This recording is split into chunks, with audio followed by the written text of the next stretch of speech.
Hi friends, welcome back to Vijay family. My name is జై. ఇప్పుడైతే మనం చింతపండు గుజ్జు చేసుకుందాము. నేను చిన్నప్పుడు మా అమ్మమ్మ వాళ్ళ ఇంటికి పోయినప్పుడు ఇది చేసి పెట్టేవాళ్ళు. చాలా బాగుంటుంది. ఇప్పుడు ఇది ఎలా చేయాలో మీకు చూపిస్తాను. ఫస్ట్ చింతపండు తీసుకొని నీళ్ళల్లో 10 minutes నానబెట్టుకోవాలి. దాన్ని గుజ్జు చేసి పక్కన పెట్టుకోండి. ఇప్పుడు చింతపండు గుజ్జులోకి కావాల్సిన ఐటమ్స్: ఉప్పు, ఎండుమిరపకాయలు, కరివేపాకు, జీలకర్ర. ఇవన్నీ మిక్సీలో వేసుకొని పొడి పట్టుకుందాం.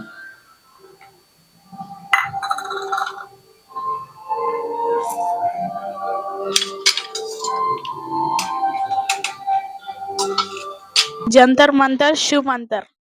పొడి అయితే అయిపోయింది. ఇప్పుడు దీన్ని చింతపండు గుజ్జులోకి మిక్స్ చేసుకుందాం.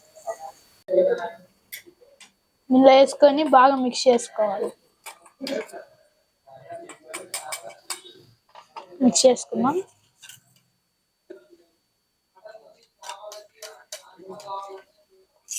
ఇప్పుడు దీన్ని టేస్ట్ చూద్దాం.